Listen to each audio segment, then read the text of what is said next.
Hi, my name's Natty, and I used to be a men's rights activist. And you may have seen my previous videos where I've spoken about how I pretty much condemn their worldview now. They believe that the West is gynocentric, and that means that our culture is women centered at the expense of men. I believe this theory has infected our culture so much that now this week the UK government has announced plans to implement anti-misogyny courses in schools in the UK. Now, this definitely is an epidemic. It's not simply a buzzword. It definitely affects young people's relationships, behaviours, and sense of self, and it's definitely showing up in classrooms and playgrounds. Schools have been calling on the government to give better material to address it, but the current public debate in Britain has become strangely two-dimensional.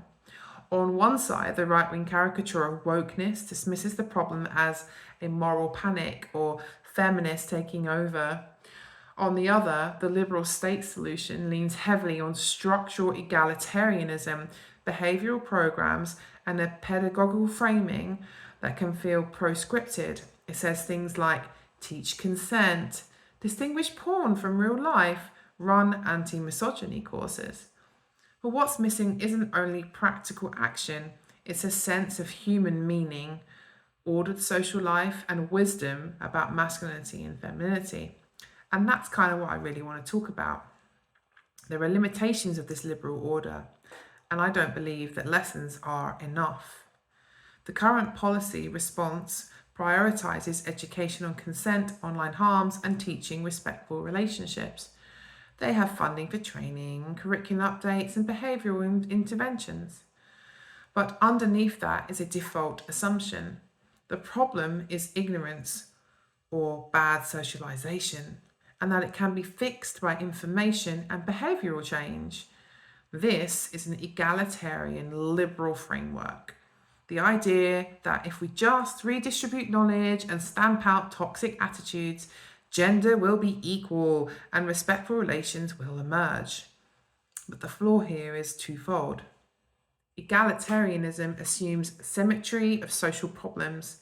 It treats misogyny as if it were simply a reverse of privilege, something that can be corrected through parity of opportunity and speech. But underlying motivations, cultural meaning, and identity formation are not evenly distributed commodities. They are deeply bound with personal narrative and community. It avoids deeper questions. Why are young men hungry for the stories they find in spaces like the Red Pill? What void is being filled when they consume reductive tales of male victimhood and female manipulation framed as truth? Reducing this to porn literacy and behavioural courses risks treating the symptom while ignoring the soul.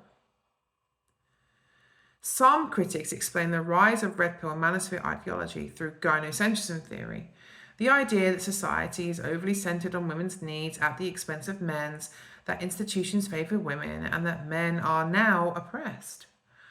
This narrative inverts the real harms of misogyny and recasts them as men's victimhood, but it collapses two different critiques: structural misogyny, which is about how women are treated and harmed, versus a resentment narrative that claims a society is gynocentric.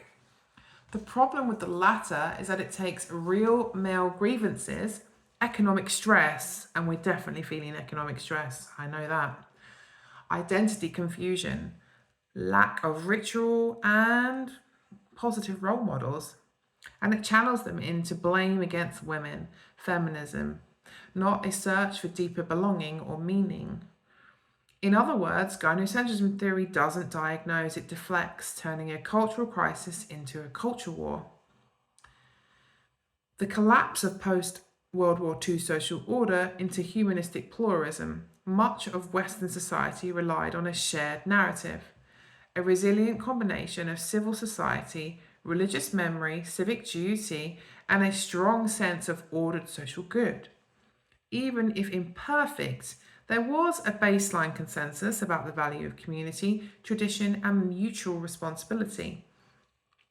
Over the past few decades, the order has dissolved into humanistic pluralism, Everyone's view is equally valid. Meaning is self-generated. Identity is negotiated in the marketplace of ideas. This fragments society. When meaning is purely individualistic and consumeristic, young people seek belonging wherever they can find it. And that's why simplistic online echo chambers can capture imagination and fulfill the ego. They offer narrative certainty and identity belonging in a culture that has forgotten how to provide both. I believe there's a missing dimension. Perhaps we need a wise patriarchy as a cultural anchor.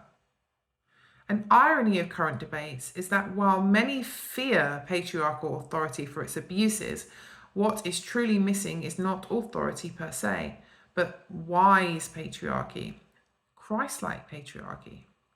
A cultural anchor that guides, protects, and inculcates virtue in young men without denigrating women. This is not a call to regress to outdated gender roles, but to reinstate meaningful rites of passage, community leadership, and moral exemplars. Without such anchoring, liberal messages of equality ring hollow against the craving for purpose.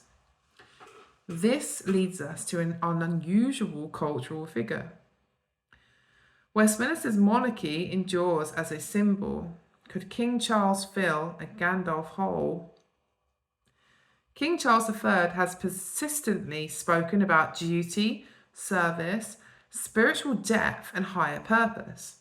In a cultural moment where overt individualism and consumerism have hollowed out narratives of meaning, there's an archetypal wise old patriarch missing from many young men's imaginations. Someone like a modern Gandalf figure who embodies continuity, wisdom and moral gravity.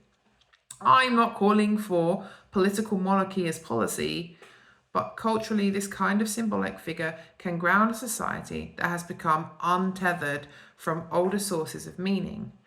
Where youth lack rites of passage, mentorship, and moral exemplars, they turn to internet gurus who offer identity through aggression instead. Orthodox Christianity and the priority of beauty over truth-first Western rationalism. Finally, let me contrast two approaches to culture and education. The West has historically been truth-first, rational argument, legal equality, individual rights, but Orthodox Christianity places beauty first. It sees beauty as a gateway to truth. Icons, liturgy, embodied community, and sacramentality.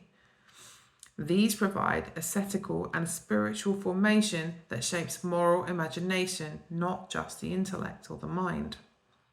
When culture prioritizes beauty, the good and the true, the transcendent, it shapes hearts, not just minds. This is why Orthodox parishes invest in ritual, art, and incarnational community, because meaning cannot be dictated by slogan or curriculum alone. It must be felt, lived, and experienced. So, how can we go beyond binary solutions? The surge of misogynistic influence from the red pill manosphere culture in schools should really concern us, like I said. I know lots of people, and the Telegraph and other places are talking about how we shouldn't demonize young men. But that doesn't mean the problem isn't real. But fixing it requires more than lessons or sanctions. It requires rebuilding cultural meaning, reaffirming community wisdom, and restoring narratives that form character, not just behaviour. We can critique reductive theories like gynocentrism that only invert patriarchal critique without offering real answers. We can challenge the limits of egalitarian education programs that leave out the spiritual and aesthetic dimensions of human formation. And we can look to traditions, especially those found in orthodoxy. They remind us that beauty and truth are inseparable in shaping a flourishing society. Thank you for listening to me, and if you have any questions about Orthodox Christianity, please contact your local Orthodox church or any authoritative figure online and not just some random content creator like me. Although I do speak to clergy about what I say. God bless.